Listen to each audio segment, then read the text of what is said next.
Good morning, everybody.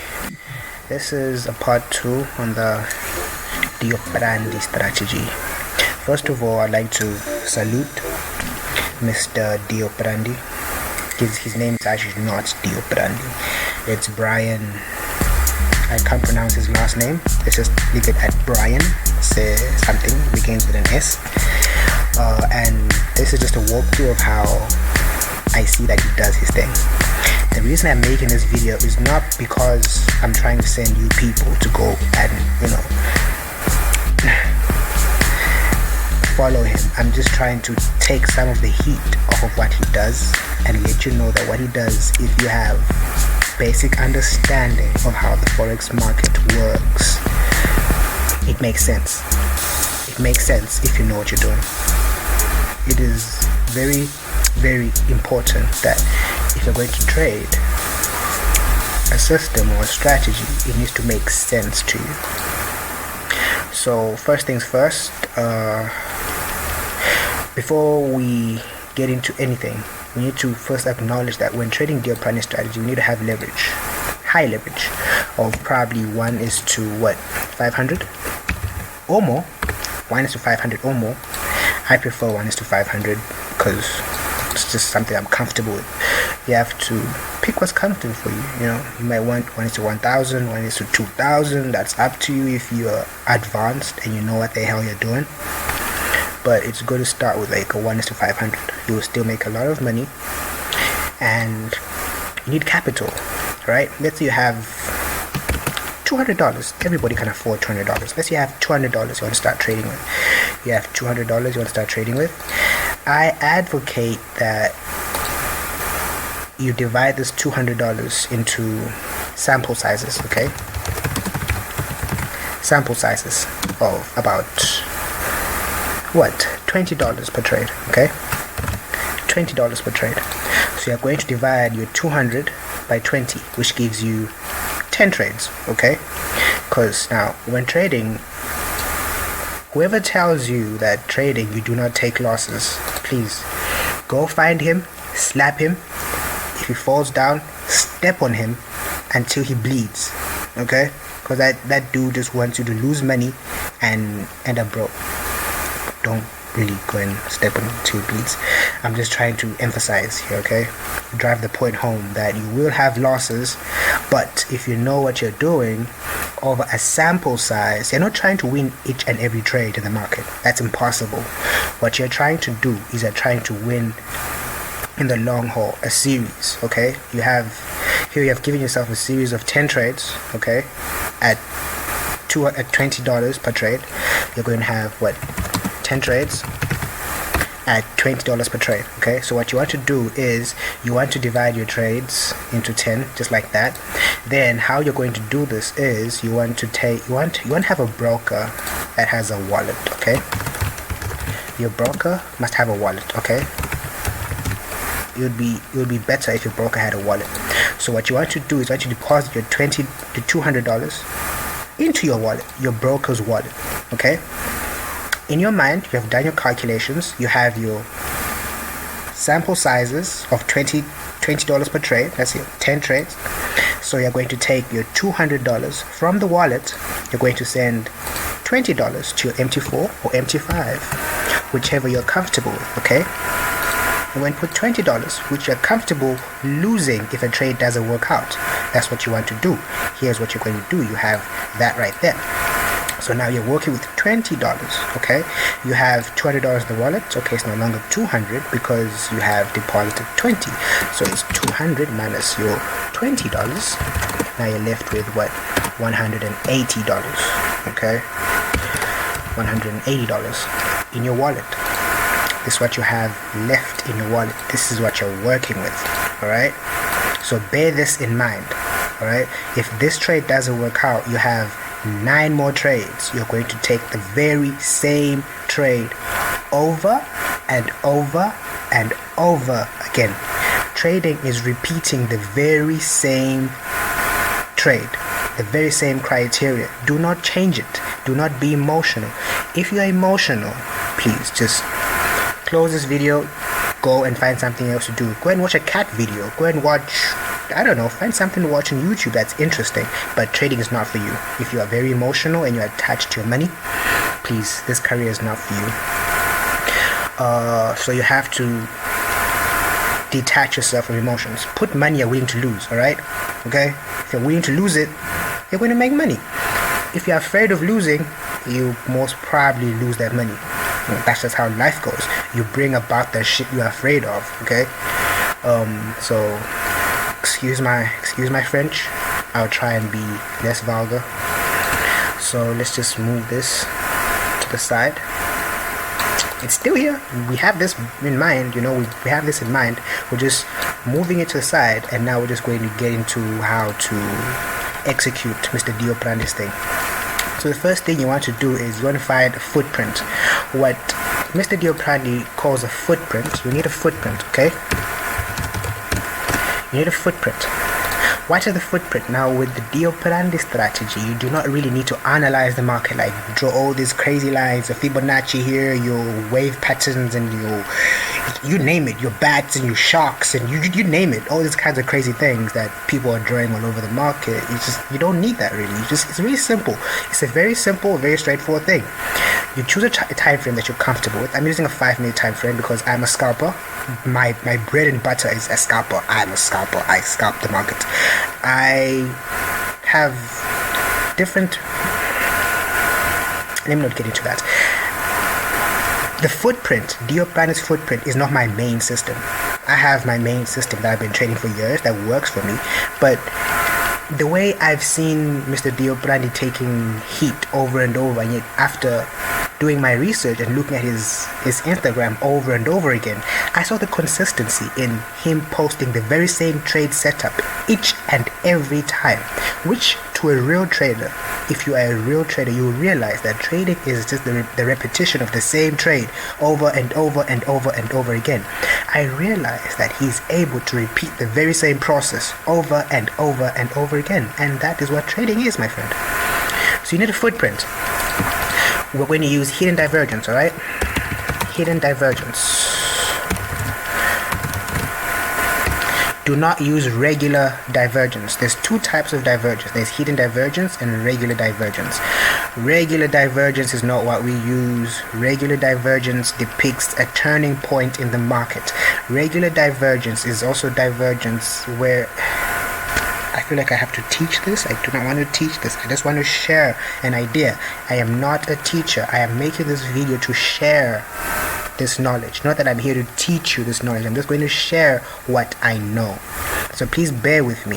We're going to use hidden divergence. If you do not know what divergence is, please just go on YouTube and just watch videos that explain hidden divergence and regular divergence. You know the difference between the two. So we're going to use hidden divergence, which is the continuation pattern. Hidden divergence is a continuation pattern.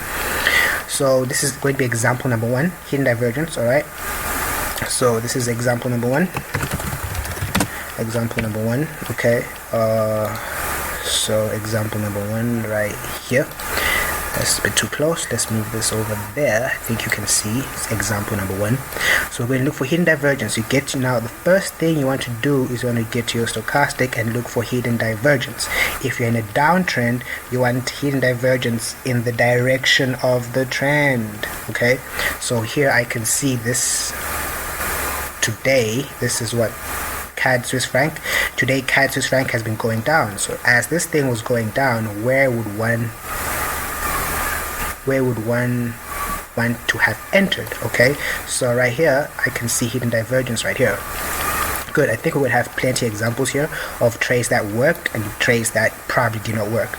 So this here would have been your first footprint, which is right here. However, this footprint is a bit too steep. Now this is hidden divergence, right? This is hidden divergence, okay, where the market is going down but the indicator is doing something different. That's called divergence, but this is specifically hidden divergence.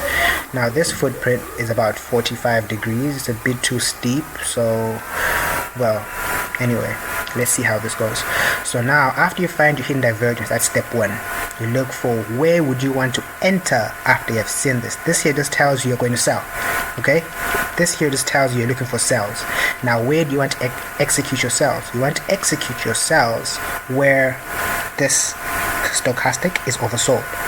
So we can see that stochastic got oversold somewhere here, and I'm going to mark that on the chart right there. Stochastic got oversold on that candle right there. Now on my chart, my bullish candles are blue and my bearish candles are gray. If you do not know what bullish and bearish candles are, my friend, this video is not for you. Go back, like go way back. You're ahead of yourself by too many steps. Go watch some beginner videos and find out what candles are and candle patterns and all that good stuff. So it became oversold on this candle right here. So you would have wanted to probably take a sell.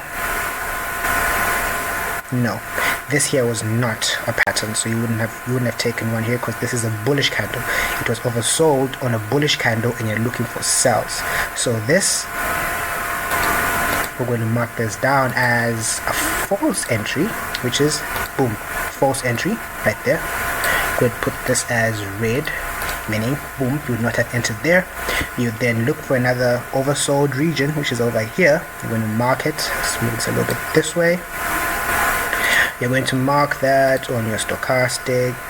Let's just mark that right there, make this green, and then you're going to mark that on the chart as well. The exact same candle that got oversold was this blue one. Another false signal. So that there's another false signal. You would not take a trade in a false signal, just wait. That there would not have been a good trade either, because you execute on a sell candle. Since you're looking for a sell, you execute on a sell candle. You will realize when you get an opportunity what I mean by a sell candle. So now you look for the next opportunity where the market is oversold again, because we're still following this very same footprint right there.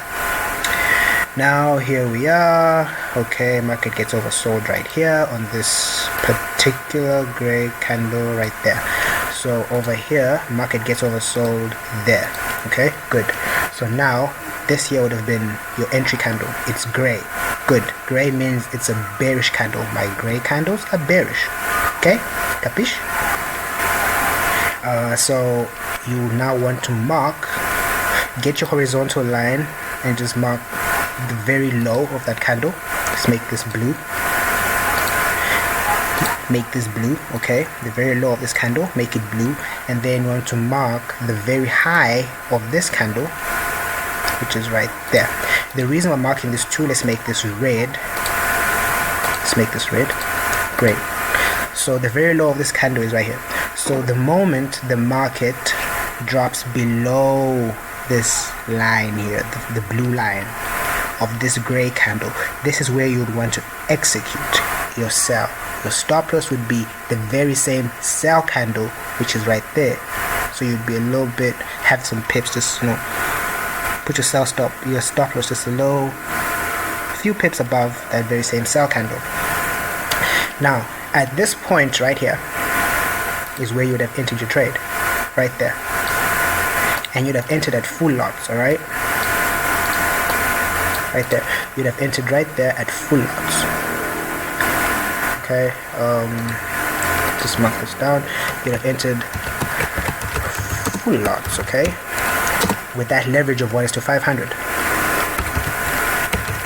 You have that leverage of 1:500. So whatever amount your broker would have allowed you to enter with, you'd have entered right there, full lots, at that leverage of 1:100. So this here would have been a failed trade, because just as you entered, the market pulled back and boom, you lost your money. So that trade would have been a flop. Your first trade would have been a loss. Great. That's yet down $20. No problem. Your first trade would have been a loss. So now you're out there again looking for another trade. Okay? This happens. Okay? This happens. There's no foolproof strategy in the market where you think you're just going to take trades and not take losses. So you're waiting, looking for your next trade. So now you're looking for, you go back to the beginning. You're looking for divergences. Okay? So now you're looking for hidden divergence again. So we see this here as a sell. This here is hidden divergence. The market's going down while the stochastic was going up. Okay, great. This is your second footprint right there. Okay, this right there is your second footprint right here. Now, where would you want to enter? Okay, let's call this example number 2. All right, example number 2. Okay, example number 2, you'd have want to enter right. Now, where do you want to enter this particular trade? You have seen you're going to look for sells. This hidden divergence right there indicates you like, nigga, you are looking for sells. Right now, you look at your stochastic and look for where is it oversold. Right down here. That's where it gets oversold. Now you want to mark the last sell candle that gets oversold. This gray one right here. Remember, in a sell, you want to execute from sell candles. Do not execute from a buy candle. That is when you're going in an uptrend. A bullish candle is for an uptrend. A sell candle, a bearish candle is for a downtrend. So you'd want to execute on that candle. You've now made your markings. You're going to get your horizontal line. You want to draw the lowest point, the horizontal line from the lowest point to that candle. Let's make this blue, okay? And you want to mark the highest point, that very same sell candle right there. Let's make this red. All right, so when the market crosses that blue line right there is where you want to execute your trade again at full loss, and your stop loss is going to be just above that red line. The top of that sell candle is going to be a stop loss. All right, just a few pips above that candle is where your stop loss is going to be. So with that said, you would have executed on the very next candle right there. You would have entered your sell right there. Behave, you weirdo. Alright, you'd have wanted to enter your trade right there on that very same candle. You'd have wanted to enter your sells, so you'd entered again right there, full lots. Okay, if the first trade blew your money, you deposit another $20. Okay, here you have entered full lots. Alright, and your SL, your cost of doing business. I don't like the word stop loss. It's so negative. It has negative connotations. Let's call this your cost of doing business. Your cost of doing business is just right there. Okay, cost of doing business. In case business. In case some of you insist, let's just write stop loss. Alright, so that there, that red line is going a few pips above that there is going to be a stop loss. So you'd have entered right here. The stop loss will be right there. Full lots again, right here. That's entry number 1. Entry number 1 would have been right there. Let's make this 1. Make that red. The first entry is here. When that enters, you leave it. You wait. Watch the stochastic for another entry point. So your next entry point, you would have wait for the stochastic again to get oversold, which is over here. It gets oversold. Excuse me. Gets oversold on that candle. Let me mark the stochastic as well. Right there. That's where it gets oversold. So your second entry would have been. Let's make this here your second entry. Okay. This here would be a second entry. That there would be a second entry. Boom. And you have to mark again where would you want to have entered when that candle closes. You mark the lowest point of that candle right here, and then let's make this blue, okay, because that's your entry line. Okay, then your SL is going to be the top of that very same sell candle there. So you would have want to enter right there and exit right there. So now all your stop losses, which were over here, will move to down here. So your first entry secured, and you're entering down here again at full lots according to what your broker will give you, and your stop losses are going to be there.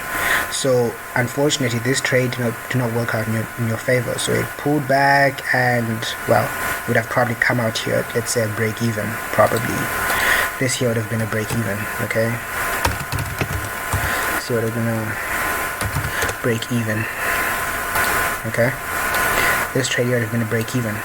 All right, meaning you would not have made money, you would not have lost money because the market pulled back against you. All right, so that's how that would have gone. Then example number 3, let's try another pair. I like my favorite pair. My bread and butter when trading is GBPJPY. I don't know why. What's going on? Oh, GBPJPY. So this is GBPJPY, my bread and butter. This is what I use when scalping all the time. This is my bread and butter. I like to scalp GBPJPY and gold. That's what I do all day, every day. When it comes to setting a stop loss, if you want to really learn how to set a stop loss according to what the market is showing you, the correct way to set a stop loss, not the way you've been taught by a lot of mentors out there, I would recommend you go right here.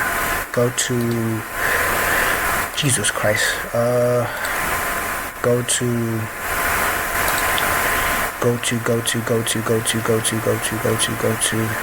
my net is so slow. Okay. I wonder why it's so slow. Go to Raja Banks.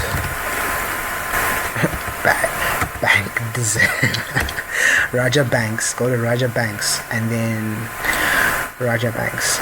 Oh, this is the guy who taught me the correct way to read the market. Like his market fluidity. Oh, it's the best. When it comes to price action, he teaches price action the best way possible. So you want to stop loss. Look for stop loss. How to set a stop loss. Okay, here, how to set a stop loss. You want to watch this video of how to set a stop loss. He'll teach you properly how to set a stop loss. If you really want to learn price action, because everything in this forex market, what will make you money in this forex market is the candles, right? Is basically the candles. So if you cannot read the candles, my friend, you are fucked. Again, forgive my French. I am trying to behave. Forgive me.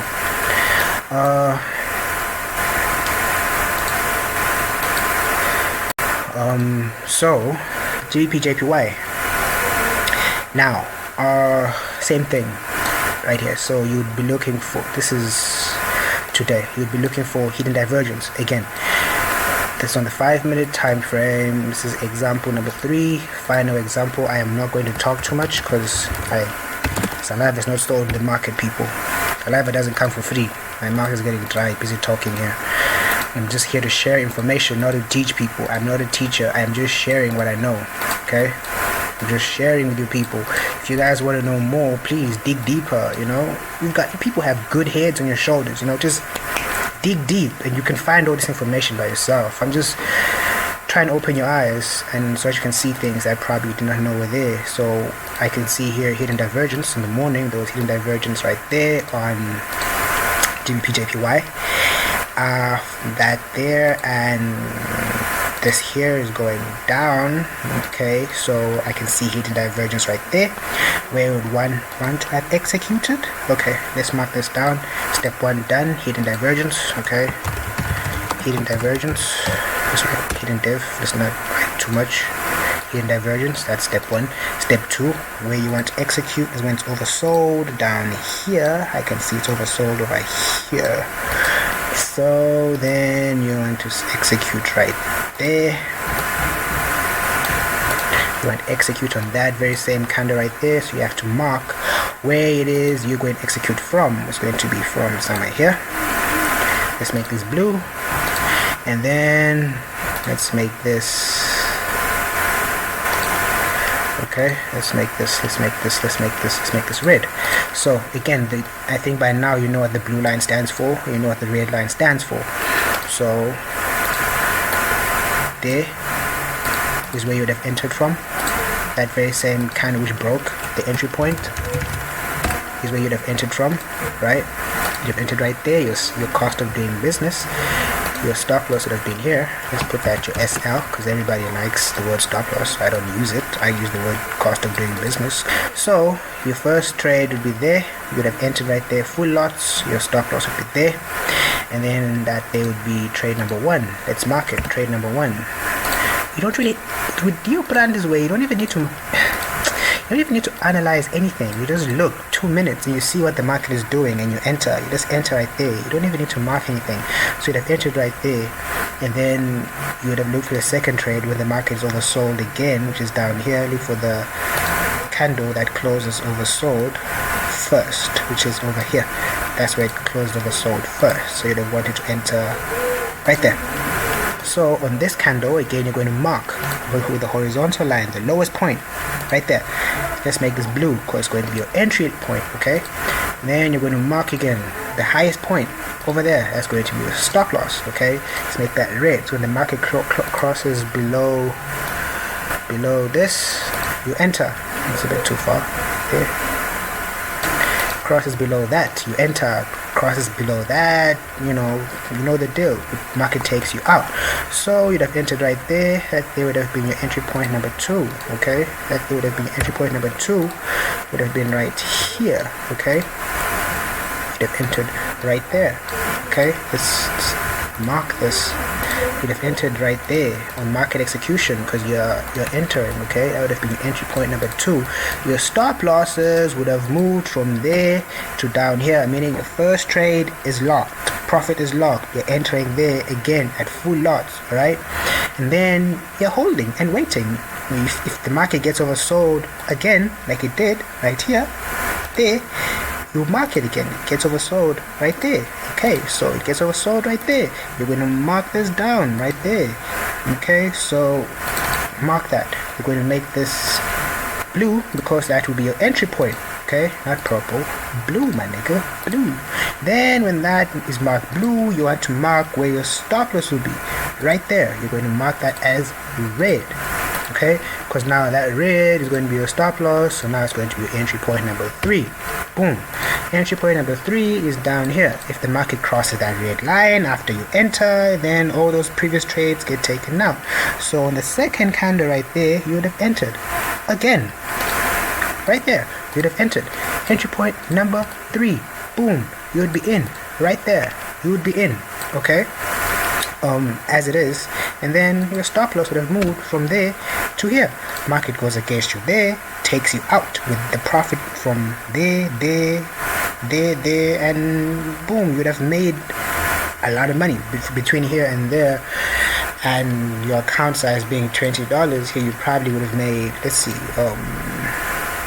from here to there on your first trades, just to see how many pips you'd have locked in with your first trade. You'd have locked in, what's this, 72 pips with your first trade. Remember, you're trading full lots. You'd have had 72 pips. Trade 1. Let's just do this. Trade 1, okay, would be at what, 72 pips at full lots. Okay, at full lots. Okay, that's a lot of money right there. That's your trade 1. Okay, that's what your trade 1. Your second trade will be from here at full lots again. You've been from there to somewhere here, which is like what, 25 pips. 25 pips again at full lots. Your trade 2. Okay, you want to mark this here. Your trade 2. 25 pips, full lots, at full lots. Okay, at full lots right there. So then obviously we'll take a little loss here.